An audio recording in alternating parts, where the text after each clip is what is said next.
ഈ മമ്മൂട്ടിയും ദുൽഖറും അല്ലാതെ വേറെ ആരെങ്കിലും ട്രൈ ചെയ്ത് നോക്കി? വേറെ ഒരുപാട് പേര് ചെയ്തിട്ടുണ്ട്. ഇപ്പം ലാലേട്ടൻ്റെ ഒക്കെ പഴയ വോയിസൊക്കെ പണ്ടൊക്കെ ചെയ്യാറുണ്ട്. പിന്നെ നിവിൻ പോളി അങ്ങനെ ഉള്ള ആളുകളൊക്കെ 65 സൗണ്ട് ചെയ്യാറുണ്ട്. പിന്നെ ജോജു ചേട്ടൻ്റെ പാട്ട് ഒക്കെയാണ് ഇപ്പോൾ ലേറ്റസ്റ്റ് ആയിട്ടൊക്കെ ചെയ്യാറുള്ളത്. ജോജു ചേട്ടൻ്റെ പാട്ട് ഞാൻ പ്രിപ്പയർ ചെയ്തിട്ടില്ല. അത് എങ്കിലും ശ്രമിക്കാം. പാട്ട് പാണന്റെ പാട്ടിലിന്ന് താളം പിടിക്കും പെണ്ണ്, താളത്തിനൊത്ത് നല്ല ചോടു വെച്ചിടും. പാടത്തിനോരത്തവളെന്നും ഇരിക്കും തെച്ചി, പൂവ് പറിക്കാനായി മെല്ലെ നടക്കും. പാൽക്കാരൻ പയ്യനെ കാണാൻ വാഗമരത്തിൻ മറവിൽ നിന്ന് ആരുമറിയാതെ അവളൊന്നു മെല്ലെ നോക്കിയിടും. പിന്നെ പുഞ്ചിരി തൂകിയിടും. പണ്ട് പാടവരമ്പത്തിലൂടെ ഒരു ഓലക്കുടയുമെടുത്ത് ചെറുഞാറ് നടുന്നൊരു കാല് തന്നുപോടി നടന്നൊരു പെണ്ണെ, കയ്യിൽ കരിവളയിട്ട് കണ്ണിൽ കൺമഷി കൊണ്ടു വരച്ച് പോയി. ഒരു പാട്ടുകാരനും കൂടിയാണെന്ന് തെളിയിച്ചിരിക്കുകയാണ്. പാടാനുള്ള ആഗ്രഹമുണ്ട്. ഞാൻ ഫസ്റ്റ് ടൈം ഞാൻ പറഞ്ഞല്ലോ, ഡിഗ്രി ആ സമയത്ത് പാടുകയും ചെയ്തിരുന്നു, കോളേജിൽ പാടുകയും ചെയ്തു. അതിനുശേഷം ഒരു മിമിക്രിയും ചെയ്തിരുന്നു. പാടിയ സമയത്ത് ടെക്നിക്കൽ എറർ കൊണ്ട് മൈക്കൊക്കെ പരാജയപ്പെട്ട് അന്നത്തെ ഫസ്റ്റ് പരിപാടി കൊളായിരുന്നു. അതിനുശേഷം ഒരു പേടിയുണ്ടെങ്കിലും ഉള്ളിൽ ഞാൻ ബാത്റൂം സിംഗറാണ്, പാടാറുണ്ട്.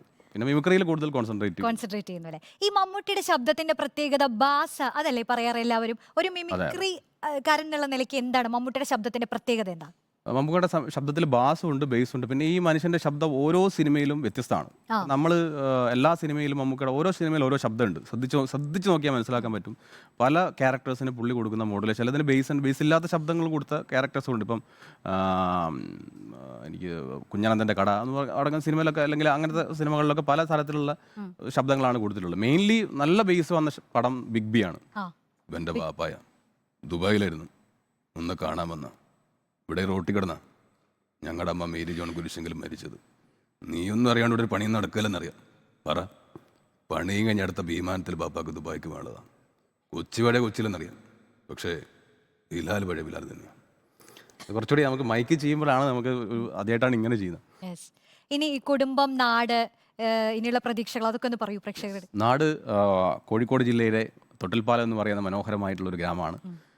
കുടുംബം ഭാര്യ ഷഹന, മക്കള് സാവനി, പിന്നെ പുതിയൊരാൾ കൂടി ഉണ്ടായിട്ടുണ്ട്, 2 മാസം പ്രായമായിട്ടുള്ളൂ. ദക്ഷിത്ത് എന്നാണ് പേര്. പിന്നെ എല്ലാവരും സപ്പോർട്ട് ചെയ്യുന്നു. പിന്നെ ഒരുപാട് പേര് കലാമേഖലയിൽ സപ്പോർട്ട് ചെയ്യുന്നു. ഇപ്പം ഞാനിപ്പോൾ എറണാകുളത്ത് കൂടുതൽ കാര്യങ്ങൾ, അതിനിടയ്ക്ക് കൊറോണ ഒക്കെ വന്ന സമയത്തൊന്ന് ബിസിനസ്സിലോട്ടൊക്കെ ഒന്ന് മാറിയിരുന്നു. ഇനിയിപ്പോൾ വീണ്ടും കലാമേഖലയിൽ സജീവമാവുന്നു. പിന്നെ എൻ്റെ സുഹൃത്തുക്കളൊക്കെ ഇവിടെ ഉണ്ട്. സുധിയേട്ടൻ, റിപ്പോർട്ടർ ചാനലിൻ്റെ സുധിയേട്ടൻ എൻ്റെ ക്ലോസ് ഫ്രണ്ടാണ്. ശരത്തേട്ടൻ, അങ്ങനെ ഒരുപാട് പേര് സപ്പോർട്ടായിട്ട് ഇപ്പോൾ നമുക്ക് കൂടെ ഉണ്ട്. എന്തായാലും ഈ വർഷം അല്ലെങ്കിൽ 2025 എന്ന വർഷം മിനി സ്ക്രീനിൽ നിന്ന് മാറി ബിഗ് സ്ക്രീനിലേക്ക് തന്നെ എത്തണം എന്നുള്ളതാണ് ഏറ്റവും വലിയ ആഗ്രഹം. അതിനുവേണ്ടി പ്രയത്നിച്ചുകൊണ്ടിരിക്കുന്നു. ഒരു സ്ക്രിപ്റ്റ് എഴുതുന്നുണ്ട്, സിനിമകളൊരു കഥ എഴുതിക്കൊണ്ടിരിക്കുന്നു. പിന്നെ ഇന്നലെ ഒരു ഓഡീഷനൊക്കെ പോയിട്ടുണ്ട്. അപ്പോൾ ഇങ്ങനെ ഓഡീഷനും കാര്യങ്ങളൊക്കെ ആയിട്ട് എല്ലാ മേഖലയിലും മെയിൻ ഏറ്റവും വലിയ ആഗ്രഹം നടനാകുക, സിനിമ നടനാകുക, എഴുത്തുകാരനാകുക, സിനിമയിൽ ഒരു സ്ക്രിപ്റ്റ് റൈറ്റർ ആവുക എന്ന് മാത്രം. അത് പറഞ്ഞപ്പോഴാണ്, ഇപ്പൊ പണ്ടൊക്കെ മിമിക്രി ചെയ്യുന്നവർ സിനിമയിലേക്കുള്ള ഒരു വഴി വേഗം തുറക്കപ്പെടുമല്ലോ. അങ്ങനെ വന്ന ഒരുപാട് നടന്മാരുണ്ട്. ഇതുവരെ അങ്ങനെ എന്തെങ്കിലും ഒരു അവസരം വന്നിട്ടുണ്ടോ? ഞാൻ 1-2 സിനിമയിൽ സത്യം പറഞ്ഞു കഴിഞ്ഞാൽ ഒരു സിനിമയിൽ വിളിച്ചപ്പോൾ പോകാൻ പറ്റാത്തൊരു സിറ്റുവേഷൻ ഉണ്ടായി. പിന്നെ 2-3 സിനിമയിൽ ഇപ്പോൾ ഡബ് ചെയ്തിട്ടുണ്ട്. ഇപ്പം കടകൻ എന്നുള്ള എൻ്റെ ഒരു പ്രിയപ്പെട്ട ഫ്രണ്ടാണ് സജിൽ മമ്പാട്. അദ്ദേഹത്തിൻ്റെ ഒരു ഷോർട്ട് ഫിലിമിൽ ഞാൻ നായകനായിരുന്നു. ഏ മാഷ എന്നുള്ള ഷോർട്ട് ഫിലിമിൽ അദ്ദേഹം ചെയ്ത സിനിമയാണ് ഈ അടുത്ത് അഹിം ഷാനൊക്കെ വെച്ചിട്ട് നായകനായ. അതിൻ്റെ ഇൻട്രോ ഒക്കെ ഡബ് ചെയ്തിട്ടുണ്ട്. പിന്നെ ചാലക്കുടിക്കാരൻ ചങ്ങാതി എന്നുള്ള സിനിമ ഡബ് ചെയ്തു. അങ്ങനെ 2 സിനിമകൾ ഡബ് ചെയ്തു. ഇപ്പോൾ ഒരു സീരിയൽ ഡബ് ചെയ്തുകൊണ്ടിരിക്കുന്നു. അങ്ങനെ ഡബിങ്ങിലാണ് ഇപ്പോൾ ഉള്ളത്. സിനിമയിലേക്ക് സത്യം പറഞ്ഞ അവസരം വന്നിട്ടില്ല, പക്ഷേ ഇനി വരും എന്നുള്ളതിനാണ് എൻ്റെ പ്രതീക്ഷ. കാരണം എൻ്റെ ഫോക്കസ് ഒന്ന് മാറിപ്പോയിരുന്നു. ഞാൻ ഈ കൊറോണ വന്ന സമയത്ത് കലാമേഖലയിൽ നിന്ന് നമുക്ക് നിലനിൽപ്പിന് വേണ്ടിയിട്ട് ബിസിനസ്സിലേക്ക് ഒന്ന് മാറിയിട്ടുണ്ട്. പിന്നെ വീണ്ടും സജീവമാകുന്നു. ഇപ്പോൾ ഫാമിലിയൊക്കെ ഒന്ന് സേഫാക്കി ഇനി വീണ്ടും കലാമേഖലയിലേക്ക് തിരിച്ചു വരും അല്ലേ?